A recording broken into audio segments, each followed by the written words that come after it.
Late me take a response from Dar साहब। डार साहब, बड़ी लंबी चार्ज है। पहले पीपल्स पार्टी का जवाब दें, फिर डॉक्टर साहब कह रहे हैं ये क्या शिकवा है, वो डॉक्टर फरूख सलीम साहब से हफीज शेख साहब की क्यों बात करें। कैसा महसूस हो रहा है? आप लोगों को लगता है कि आप लोग वाकई कहीं 2008 से 13 के दौर में दाखिल हो गए, अंदर गए तो सारे वैसे ही लोग मिले? नहीं, देखिए पहले तो ये समझने की जरूरत है आदल के 1 करोड़ 70 लाख पाकिस्तानियों ने जो वोट दिया है वो मैंडेट उन्होंने इमरान खान साहब को दिया। और मैं समझता हूँ कि अगर मुझ समेत कोई भी वज़रा हैं अगर वो परफॉर्म नहीं करते और उनका बैटिंग ऑर्डर चेंज किया जाता है, रीशफल किया जाता है, तो ये मैंडेट प्राइम मिनिस्टर के पास है, किसको खिलाना है, किस नंबर पे खिलाना है। और जो डॉक्टर फारूक साहब बात कर रहे थे, मुझे अच्छी तरह याद है, पहले तो इनको असद उमर साहब की पॉलिसीज़ की समझ नहीं आ रही थी, पहले पीटीआई के मंशूर की ने समझ नहीं आ रही थी, और आज जब वो चले गए और ये कह रहे हैं जी पीटीआई का मंशूर दफन हो गया, अब तो काम तमाम हो गया, अब तो ये IMF डॉक्टर साहब है हमारे साथ मौजूद।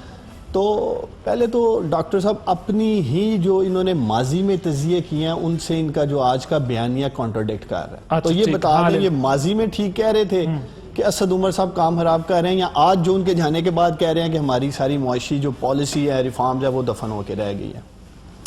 जहां तक पीपल्स पार्टी की बात कर रहे थे डॉक्टर मुसद्दिक मलिक साहब, मैं मुस्कुरा इसलिए रहा था कि डॉक्टर साहब ने किसी PMLN वाले का नाम नहीं लिया, सारे पीपल्स पार्टी से पीपल्स कह रहे हैं आप PMLN का कोई बंदा ही नहीं लेते, वो शिकायत भी कर रहे हैं, इशारा भी कर रहे हैं। पहले तो मैं डॉक्टर साहब को कहना चाहता हूं कि दानियाल अजीज सुने जरा, अब आप ये मुशर्रफ की टीम सुने जो इनकी जमात में आई थी, और वो फसली बटेरे नहीं थे, उन्होंने कुछ नहीं किया था। जब इन्होंने गवर्नमेंट चलानी थी, बनानी थी, तो फिर दानियाल अजीज को लिया, तलाल चौधरी को लिया, मारवी मेमन को लिया, इधर से KPK से इन्होंने सर उन्होंने मुशर्रफ साहब के मुशीर ले लिए थे, आपने पीपल्स पार्टी के लिए। अब मैं आ रहा हूँ बात, देखिए पार्टी चेंज करने में बुराई नहीं है, लोगों को बाज दफा अपनी एक जो स्टैंडिंग या एक पोजीशन उन्होंने एक जमात में ली होती है, उस वजह से लीडरशिप के साथ इख्तलाफात में भी लोग जमात चेंज करते हैं। लेकिन अगर वो PTI में आ जाए तो वो सब नहीं, देखिए समझने की जरूरत है, जो चीज मैटर करती है वो कप्तान, जो आपकी टीम का कप्तान है। डॉक्टर साहब फारूक साहब भी कह रहे थे जी हफीज शेख साहब माशाल्लाह समझदार हैं, इकोनॉमिस्ट हैं, सब कुछ हैं,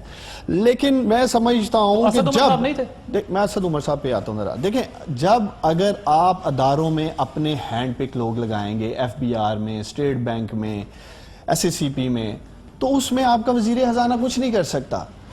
जो डिफरेंस है बिटवीन इमरान खान, आसिफ अली जरदारी साहब और नवाशी साहब, यह है कि इमरान खान साहब कोई हैंड पिक लोग नहीं कर रहे, कोशिश कर रहे हैं कि मेरिट पे लोग आ जाएं, अच्छे लोग आ जाएं, ताकि एक सिस्टम चले, अदारे मजबूत हों, इंस्टीट्यूशंस में right man for right job. अच्छा चले, कोशिश कर रहे हैं अभी भी। अब्बासी साहब, जी सर, अब्बासी साहब, डॉक्टर साहब अब्बासी साहब, चले फिरदौस डॉक्टर, नहीं बिल्कुल एक मिनट, डॉक्टर फिरदौस आशिक अवान साहिबा जो आपकी नेबर भी हैं सियासी तौर पे, तो जरा उनसे ही माजरत कर लें, उनके मुतालिक इतनी तल्ख कलामी की गई थी, अब उनको वजीर बनाया, तो एक माजरत तो बनती है। देखिए डॉक्टर साहब, अगर डॉक्टर आशिक अवान साहिबा ने कोई ऐसा करप्शन की है तो इस मुल्क के अदारे आजाद हैं, जिस तरह क्रॉस द बोर्ड दूसरों का एहतसाब हो रहा है। हमारे 1-2 सिटिंग वजीर नैब की हिरासत में, नैब आजाद है, पाकिस्तान के अदारे ज्यादा, मेरा और आपका काम नहीं यहाँ बैठ के ये नैब की बात ही नहीं कर रहा। डॉक्टर फिरदौस ने कोई करप्शन किया, अगर किया तो अदारे सुन रहे होंगे। नहीं, मैंने तो कतन नहीं कहा। देखिए जहां तक देखें उनको पोर्टफोलियो मिला है, वजीर आजम इंफॉर्मेशन मिनिस्टर डार साहब, ये तो वजीर आजम इमरान खान ने कहा था, उन्होंने मौका दिया काम करने के लिए।